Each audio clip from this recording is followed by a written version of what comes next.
How do I actually make money from my podcast? In last week's video, we went through podcast monetization 101. We talked about the basics, how to monetize, what's a pre, mid, and post roll, what download numbers are needed, and more. If you haven't watched that video yet, stop, hit pause here, go there, and then come back. If you're here from that video, welcome. Let's get into it. My name is Maribel Quesada-Smith. I'm a video and podcast producer, and this is the SquadCast channel. Here we share videos about content creation, remote recording, audio production, and more. Make sure you're subscribed to the channel so you don't miss a video. What does it take to make money on your podcast in 2023? It may seem like the competition is fierce out there to grow an audience, but I promise you that if you have a solid podcast with a loyal audience, there are some brands that would love to get in front of them. In this video, we show you how to lock in some sponsors and some dollars. Let's get into the nitty-gritty. How to actually make that money. First, let's talk about advertiser marketplaces like Advertisecast, Gumball, Ossa, and more. We don't have the time to go through all of them, but let's briefly touch on some and how they work. Advertisecast offers a variety of podcast ad units, from host-read ads to dynamic inserted ads. They also offer custom sponsored segments. Advertisers choose which ad formats they'd like their product to be represented on. And podcast publishers, that's you, enter into the marketplace by sharing their inventory and download numbers. Gumball.fm specializes in host-read ads. They connect advertisers with hosts via their online portal. Ossa Collective is an ad marketplace for independent women and non-binary creators. They have no minimum download requirements. This is important to note. There are more where that came from in terms of ad marketplaces, but we just wanted to give you a sense of the scene. As I just mentioned, Ossa doesn't have a download minimum, but most places do. So while in the last video I mentioned that you can monetize your podcast before you hit 10,000 downloads per episode, sometimes you need to get creative with it.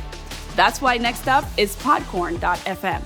Podcorn is another marketplace that connects advertisers with publishers, but with this one, you get to set your own rates.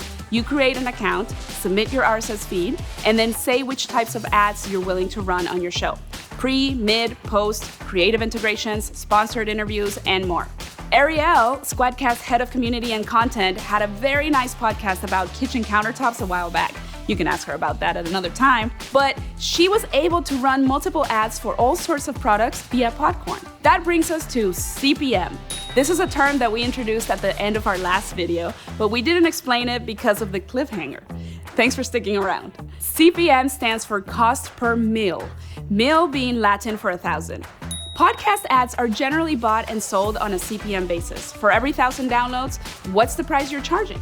Generally, CPMs are between 25 to 75 US, and that goes up or down based on the fit of the product to the audience it's being advertised to. So for example, if you have a podcast about solar power and there's a solar panel advertiser who wants to get in front of your audience, you can probably charge a pretty high CPM because that is a very ideal audience for them. But if there's a more general product that wants to get in front of your audience, maybe phone cases, you'd probably be looking at a lower CPM. CPMs go up and down based on a number of factors. Like we mentioned before, you can set your rates with a service like Podcorn, but with a place like Advertisecast, Ossa, Gumball, or others, CPMs are generally set for you.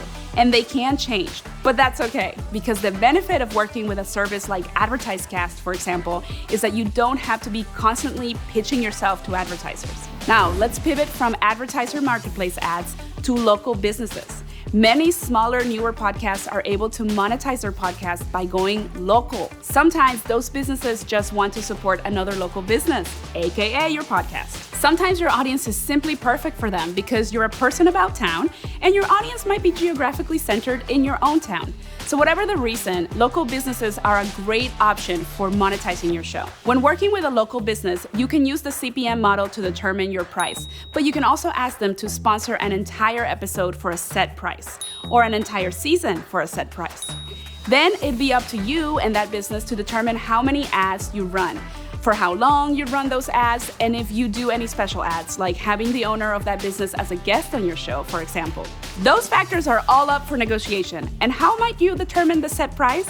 One way to think about it is this: how much are you spending to produce the podcast? Factor in your equipment, hosting site, website fees, producer fees, music licensing, and more.